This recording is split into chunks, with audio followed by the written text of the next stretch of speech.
I'm going to show you how to squat for maximal growth.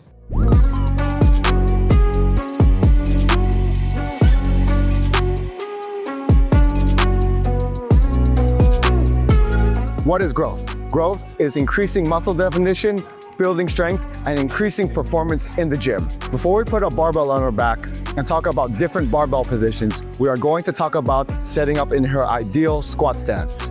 Everybody is going to be a little bit different depending on their bone length and hip structure. But one recommendation that I can give is you want to start with your feet just outside shoulder width with your toes pointed out slightly. From here, you can see that she is not just standing passively. She is externally rotating at the hip joint. So this bone right here is externally rotating, screwing her feet into the ground. And now when she lowers her body into that bottom position, her hips open, her knees point out in the same direction as her toes and allow room for her pelvis to achieve that bottom position and remain neutral. Now let's have a look at this with a barbell on her back.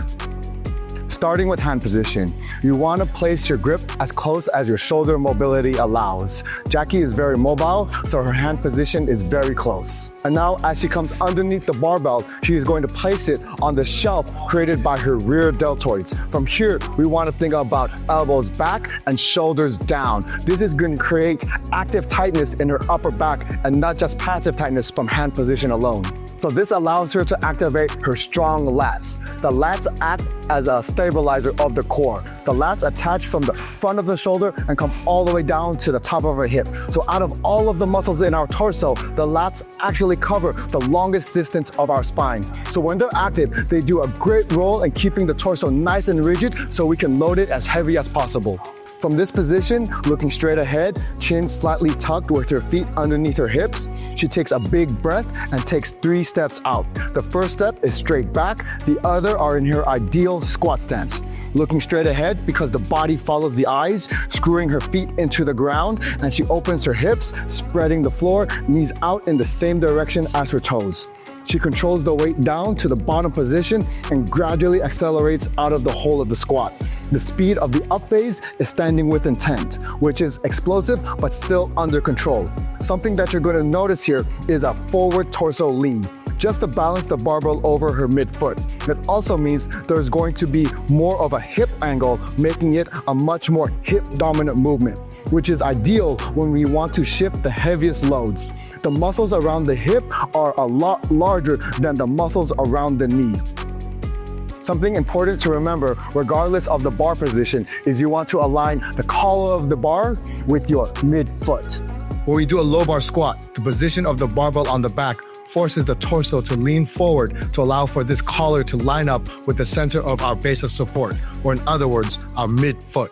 Now let's have a look at the high bar squat, and in my opinion, the #1 squat pattern to build quadriceps. Walking up to the barbell, grabbing it as close as her shoulder mobility allows, coming under the barbell, placing the barbell on the upper trapezius, pulling the elbows back and shoulders down, activating the right muscles in her upper back, and creating a nice shelf on the upper trapezius muscle for that barbell to rest on. Taking a big breath to brace, she's gonna take the same 3 steps, standing in her comfortable stance. Initiating the movement by screwing her feet into the floor, taking a big breath to brace, looking straight ahead with her chin slightly tucked, she squats as low as her mobility allows. With this squat pattern, you're going to see a much more upright torso angle, and you're going to see a lot more knee bend. Let's have a look at how different footwear can modify the way we use different muscles in our squats. Starting off with the heel elevated weightlifting shoe. This shoe is generally used for high bar squats, but if you lack the mobility in any of your squat patterns, it's fine to use them for all squat variations. Have a look at when I come down into the full squat pattern. There's a little bit of a forward torso lean, but not as much as in a low bar squat. But it's also not as upright as when we really elevate those heels. With these shoes, the hamstrings press against the calf, so it's great for quadriceps development. Now let's exaggerate that exact position. For the squat to hit your quadriceps better, you want an upright torso angle while keeping your spine and pelvis as neutral as possible. And some people do not have the mobility to achieve that exact position. So my favorite tool to help achieve this is elevating the heels. So therefore, targeting the quads, bring the feet in a little bit more. So with a slightly closer stance and heels elevated about 3 inches from the ground, have a look at how deep she can get while maintaining a neutral spine position. This produces a more upright back angle, more knee flexion, and a longer moment arm at the knee joint, making this position a very good quadriceps builder. The bigger the heel, the less stable the movement, meaning a little bit less weight, but it's going to mean a lot more quadriceps focused exercise. Same rules, hands as close as mobility allows, elbows back, shoulders down. This time, we're standing very slightly closer to emphasize quadriceps. Looking straight ahead, taking a big breath to brace, squatting as deep as your mobility allows, which is a lot deeper and much more upright of a torso angle and a lot more knee bend. And much more percentage of the calf is being covered by the hamstring. Now let's have a look at a flat sole shoe. So the rule is when I want to use more hips, I stand very slightly wider. So a low bar squat with flat sole shoes, we want a wider stance of all the squat variations. So a slightly wider stance, you're going to see more forward torso lean, less knee bend. So less surface of the calf being covered by the hamstring.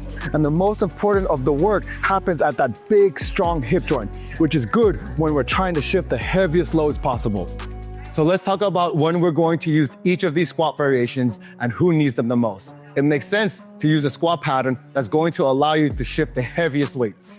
The low bar squat is the one to do that. However, if all you ever do is the low bar squat, you're going to end up with underdeveloped muscles, mainly the quadriceps. So the best approach is to utilize both. However, if your goal is to maximize quadriceps growth, there is still a place for the low bar squat. The low bar squat teaches you how to handle heavier loads, so when you come back to the high bar squat, you are able to use heavier weights to maximize quadriceps growth. So if you want to know which squat pattern you should be using, well, the answer is both. Because one of the most important training principles to ensure your long-term progression is training variation. And actually, both of these movements are going to complement each other so much. If you found this helpful and would like to learn more about corrective exercise in your own training, book your free evaluation session with the link below.